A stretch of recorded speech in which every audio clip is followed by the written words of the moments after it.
Welcome back दोस्तों, मैं आज से आपका स्वागत करता हूं आपके अपने स्टडी टाइम में। तो हम क्या कर रहे थे, छठी क्लास का मैथ कर रहे थे और हमने तीसरा चैप्टर किया था कर रहे थे। और हम तीसरे चैप्टर में 3.5 प्रश्नावली स्टार्ट कर दिए थे और हमने 6 क्वेश्चन कर लिया था। तो चलिए बिना देरी के क्या करते हैं, स्टार्ट करते हैं। देखिए, 7वां क्वेश्चन क्या कहता है, 3 क्रमागत संख्याओं का गुणनफल हमेशा सदैव क्या होता है, 6 से भाग होता है। मतलब क्या कर रहा है, कोई भी 3 लगातार संख्या को क्या करते हैं हम जब गुना करते हैं, ठीक है, और जो संख्या आती है ना वो हमेशा किससे भाग होती है, 6 से भाग होती है। तो कुछ उदाहरण देके हमें समझाना। तो चलिए स्टार्ट करते हैं। 3 क्रमागत संख्या कौन से, 3 क्रमागत संख्या कोई से भी ले लेते हैं। जैसे देखिए 1, ठीक है, 2, 3, ठीक है, 3 क्रमागत संख्या हो गया। और इनका गुणनफल कितना हो गया, देखिए 2 गुना 3, तो 2 तिया कितना हो गया, 1 दूनी 2, 2 तिया 6। क्या 6 6 से भाग हो जाएगा, हो जाएगा। क्यों, देखिए 6 से भाग करो तो क्या 6 से भाग हो जाएगा पूरी तरीके से, हाँ, ठीक है। शेषफल कितना आ गया, 0 आ गया। इसी तरीके से 3 क्रमागत संख्या कोई और सा भी ले लेते हैं। जैसे देखिए 4 गुने 5 गुने 6, 4 पंचे 20 और 20 6 कितना हो जाएगा, 120। क्या 120 6 से भाग हो जाएगा, 6, ठीक है, 120 क्या 6 से भाग हो जाएगा, 6 कम 6, 6 दूनी 12 और 0 का 0, तो क्या 20 आ गया। इसी तरीके से और ले लेते हैं। जैसे देखिए 10 11 गुने 12, ठीक है, 11 को जब 12 से करें तो कितना होगा, 132, 132 को 10 से करें तो कितना हो जाएगा, 1320, 1320, ठीक है। तो 1320 को अगर मैं 6 से भाग करूँगा तो क्या 6 कम 6, 6 दूनी 12, कितना बचा 1, तो 12 बन गया, 6 दूनी 12, फिर क्या 0 का 0, तो क्या हो गया पूरे भाग। तो ये इस क्वेश्चन का आंसर भी है। अब क्या 8वां क्वेश्चन दे रखा है, 2 क्रमागत विषम संख्याओं का योग क्या है, 4 से विभाज्य होता है। ठीक है, क्या कह रहा है हमें, 2 लगातार कोई विषम संख्या होती है और अगर हम उसको जोड़ेंगे तो वो हमेशा क्या होती है, 4 से भाग होती है। तो इसका कुछ उदाहरण देके हमें सत्यापित करना है। तो चलिए स्टार्ट करते हैं। देखिए सबसे पहले क्या है, विषम संख्या को जान रहे थे। विषम संख्या होता क्या है, विषम संख्या जैसे कि मैंने आपको बताया था क्या होता है, वह संख्या जो 2 से भाग ना हो। विषम संख्या क्या होता है, जो 2 से भाग ना हो। जैसे 1, 3, 5, 7, 9, 11, 13 और इसी तरीके से आगे बढ़ता रहता है। ठीक है, तो विषम संख्या क्या होता है, वह संख्या जो 2 से पूरी तरीके से भाग नहीं होता है। ठीक है, ये कह सकते हैं। अब क्या है, कह रहा है दो क्रमागत, क्रमागत मतलब लगातार विषम संख्या को अगर हम जोड़ेंगे, 2 क्रमागत विषम संख्या को जोड़ते हैं तो हमेशा 4 से भाग हो जाता है। जैसे कि देखते हैं, जोड़ लेते हैं। क्रमागत क्या होता है, कोई सा भी संख्या ले लेते हैं क्रमागत। 2 क्रमागत विषम संख्या क्या हो गया, देखिए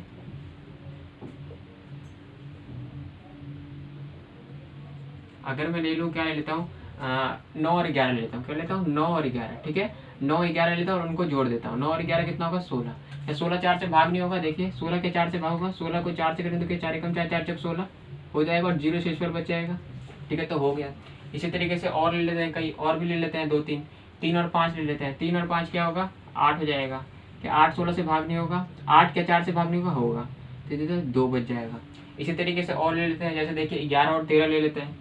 11 प्लस 13, 11 प्लस 13 कितना हो जाएगा, 24 हो गया। 24 4 से भाग नहीं होगा, होगा।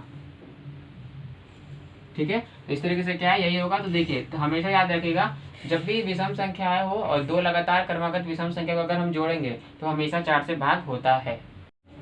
9वां क्वेश्चन दे रखा है, निम्न में से किन व्यंजकों में अभाज्य गुणनखंड किया गया है नहीं। देखिए अभाज्य गुणनखंडन जाने से पहले क्या करते हैं, अभाज्य गुणनखंडन होता क्या है। ठीक है, जैसे देखिए कोई भी नंबर दे रखा हो उसको हम गुणनखंडन कर रखे हो। तो देखिए अभाज्य गुणनखंडन होता क्या है, अभाज्य गुणनखंडन का मतलब वह संख्या, अभाज्य का मतलब क्या होता है पहले अगर हम देख लेते हो, अभाज्य वह संख्या होती है जिसका गुणनखंडन क्या हो, एक हो और वह खुद ही संख्या, उसी को कहते हैं अभाज्य संख्या कहते हैं। और अभाज्य गुणनखंडन क्या होती है, कोई भी नंबर दे रखा हो उसका हम फैक्टर करेंगे। ठीक है, जैसे देखिए 30 है, कोई नंबर दे रखा है 30, इसका फैक्टर कैसे करेंगे, 3 धाम 30 होता है, 3 धाम 30 होता है। ठीक है, इसको कैसे करते हैं, 3 और 2 पंचे 10। ठीक है, तो ये हो गया। तो क्या देखिए 3 2 5 क्या है, एक अभाज्य संख्या है और इसे क्या है, गुणनखंडन है। तो इसी को क्या कहते हैं, अभाज्य गुणनखंडन कहते हैं। मतलब क्या कह रहा है, कोई भी नंबर दे रखा हो उसका जब हम गुणनखंडन कहते हैं और क्या सभी संख्या क्या हो, अभाज्य ही हो, तो उसे क्या कहते हैं, अभाज्य गुणनखंडन कहते हैं। ठीक है, तो देखिए इसमें क्या कह रहा है, चेक पूछना है हमें, करना है हमें इसमें कि कौन सी संख्या क्या है, कौन सी जो व्यंजक दे रखा है वो अभाज्य है और दूसरी नहीं है। देखिए पहले से स्टार्ट करते हैं। तो क्या 24 को क्या रखा है, 2 2 3 6 6 24, ये तो ठीक है। क्या ये अभाज्य गुणनखंडन है, नहीं। कि देखिए 2 और 3 तो क्या है, अभाज्य संख्या, लेकिन 4 क्या है यहाँ पे, भाज्य संख्या। क्यों, और भाज्य संख्या क्या होती है, वह संख्या जिसके गुणनखंडन 2 या 2 से अधिक संख्या, 2 या 2 से अधिक गुणनखंडन होते हैं किसी भी संख्या के, तो उसी को क्या कहते हैं, भाज्य गुणनखंडन। तो 4 के कितने गुणनखंडन हो गए, 1 हो गया, 2 हो गया और 4 हो गया, तो 2 से तो अधिक हो गया, तो क्या ये भाज्य संख्या हो गया। तो क्या होगा, ये 4 एक भाज्य संख्या है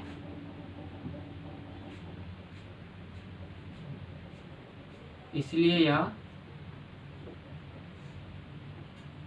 अभाज्य गुणनखंडन नहीं है।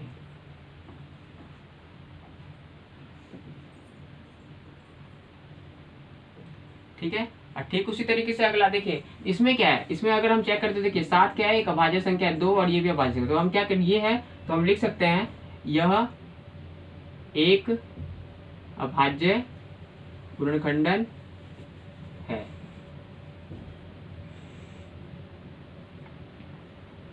और ये इस क्वेश्चन का आंसर भी है।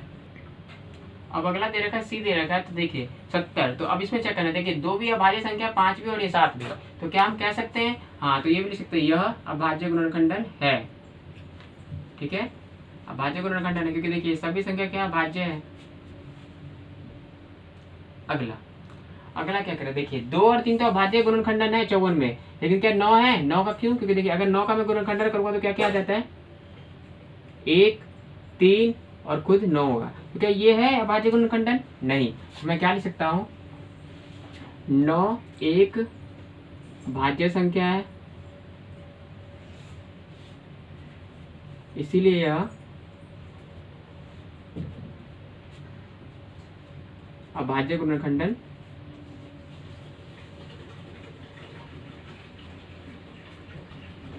नहीं है। और यही इस क्वेश्चन का आंसर भी है। 10वां क्वेश्चन दे रखा है, बिना भाग किए ज्ञात कीजिए कि क्या 25,110 संख्या 45 से विभाज्य है या नहीं, बिना हमें ज्ञात करने। तो चलिए स्टार्ट करते हैं। देखिए क्या मैं 45 को ये लिख सकता हूँ, 9 गुने 5 लिख सकता हूँ, 9 गुने 5 लिख सकता हूँ, 9 पंचे 45। ठीक है, देखिए अब क्या करते हैं, 9 का गुणनखंडन ज्ञात कर लेते हैं। 9 का गुणनखंडन क्या क्या होगा बताइए, 9 का गुणनखंडन क्या क्या होगा,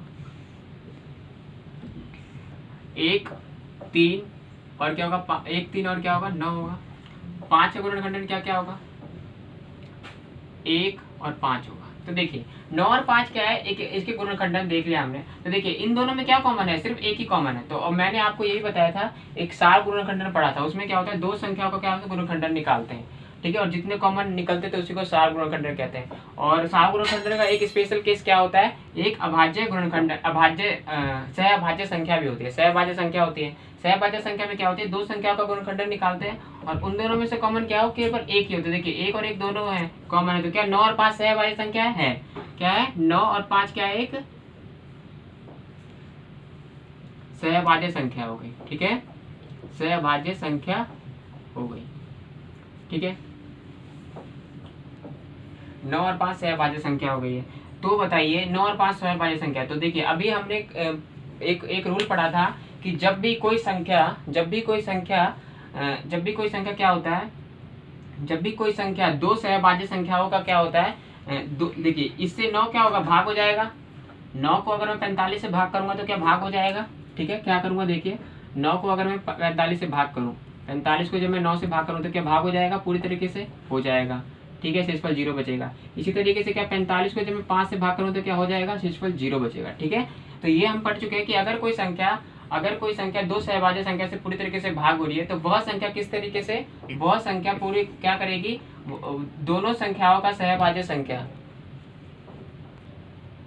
देखिए तो अगर ये पढ़ा है क्या मैंने कि अगर कोई संख्या दो सहअभाज्य संख्या से क्या हो रही है, भाग हो रही है, तो उसके गुणनफल से भी क्या हो जाती है, वह संख्या भाग हो जाती है। देखिए चेक करते हैं हम क्या ये वाली संख्या 9 और 5 से भाग हो जाएगी या नहीं। देखिए स्टार्ट करते हैं। देखिए अगर मैं 25 110 को करूँ, क्या 9 से भाग हो गया या नहीं। देखिए 9 का क्या रूल कहता है, 9 का क्या रूल कहता है, 9 का रूल ये कहता है कि कोई भी संख्या, 9 का रूल क्या कहता है, संख्याओं का योग क्या है, 9 का गुणज हो, क्या हो, 9 का गुणज हो ना, 9 का ही गुणज हो, इसका तो ये रूल कहता है। ठीक है, और 5 का रूल क्या कहता है, 5 क्या कहता है, इकाई के अंक में क्या हो, इकाई के अंक में 0 हो या क्या हो 5 हो, तो क्या हो, संख्या 5 से भाग हो जाएगी।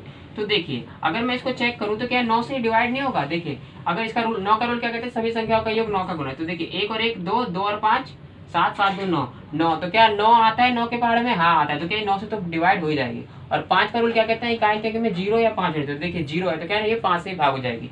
तो देखिए अभी रूल जो हमने पढ़ा था, अभी जो हमने रूल पढ़ा था कि यदि कोई संख्या दो सहभाज्य संख्याओं से भाग हो जाती है तो वह संख्या क्या होती है, वह संख्या उनके गुणनफल से भी भाग हो जाएगी। तो क्या हो नहीं जाएगी, तो क्या कह सकते हैं 25, 110, 45 से पूरी तरह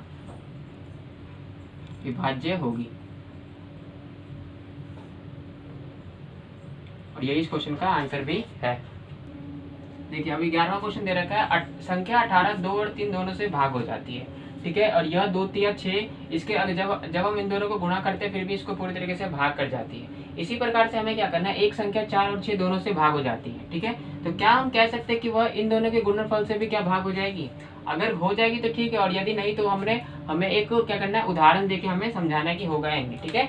देखिए क्या कर लेते हैं, देखिए 4 और 6 से भागने वाली कौन सी संख्या होगा, हम मान लेते हैं, मान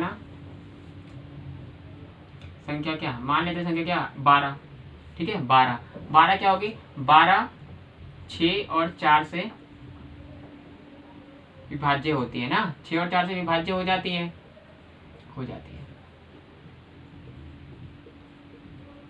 फिर देखिए क्या हम कह सकते हैं कि वो 4 ये इसके गुणनफल से भाग हो जाएगी, क्या हो जाएगा। देखिए 6 और 4 का गुणनफल कितना हो जाएगा, 6 × 24 हो जाएगा। फिर क्या मैं 24 को क्या कर 24 को फिर मैं अगर मैं 24 को 12 से भाग दूं तो नहीं, 12 को मैं 24 से भाग दूंगा तो क्या पूरी तरीके से भाग होगा, नहीं होगा। 12 को अगर मैं 24 से भाग देता हूँ, देखिए 12 को मैं 24 से भाग देता हूँ तो क्या भाग होगा पूरी तरीके से, नहीं ना, तो सब क्या आएगा, शेषफल 0 बचेगा, नहीं, तो क्या होगा, हम ये नहीं होगा, ठीक है, ये नहीं हो सकता। इसलिए हम क्या कर सकते हैं, तो हम कह सकते हैं कि अगर कोई नंबर ये, तो इसका आंसर भी यही होगा। तो हम डायरेक्ट लिख देंगे, क्या लिख देंगे यहाँ पे कि ऐसा नहीं होगा, ठीक है, और ये इस क्वेश्चन का आंसर भी है। 12वां क्वेश्चन दे रखा है, मैं 4 भिन्न मतलब अलग अलग अभाज्य गुणनखंडों वाली सबसे छोटी संख्या, तो क्या आप मुझे ज्ञात कर सकते हो। देखिए अभाज्य गुणनखंड जैसे अभी मैंने बताया है कि कोई भी नंबर दे रखा हो, ठीक है। अभाज्य संख्या क्या होती है, वह संख्या जिसके क्या हो एक और वह खुद ही संख्या क्या हो गुणनखंडन हो, तो उसको क्या कहते हैं, अभाज्य संख्या कहते हैं।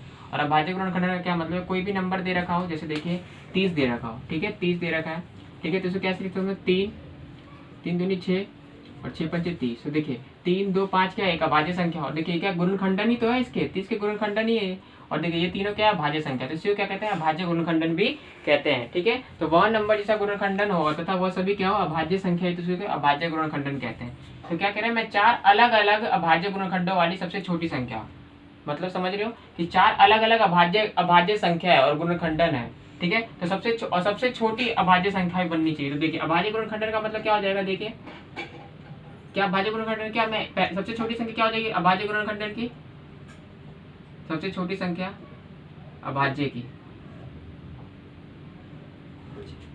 सबसे छोटी अभाज्य संख्या क्या होती है ये बताइए, क्या मैं 2 ले सकता हूँ, ठीक है, सबसे छोटी अभाज्य संख्या, और फिर उसके बाद कौन सी होगी अभाज्य संख्या, इसके बाद क्या हो जाएगी, सबसे छोटी अभाज्य संख्या ये हो जाएगी, 2 हो जाएगी, और इसके बाद कौन से, अगर मैं कंटिन्यू लिख लेता हूँ, छोड़िए इसको, सबसे 4 लगातार 2, ठीक है, 2 के बाद क्या 3 के बाद क्या है 5, और 5 के बाद क्या है 7, ये क्या है, चारों अभाज्य संख्या अलग अलग भी है, और उनका गुणनखंडन निकालना, तो इनका गुणनखंडन क्या हो गया, 2 3 5 गुने 7, 2 3 6 6 पंचे 10, 10 सत्ते कितना होगा 6, 2 3 6 6 पंचे 30 और 30 सत्ते 210, ठीक है, और यही इस क्वेश्चन का आंसर भी होगा। तो देखिए 210 तो इसका आंसर भी होगा, तो क्या सबसे छोटी संख्या है। अगर मैं इसके अलावा और भी नंबर ले लेता जैसे 11 ले लेता, अगर मैं 11 ले लेता, समझ लीजिए 7 की जगह कोई भी संख्या 11 ले लेता, तो क्या इससे ज्यादा नहीं आ जाती।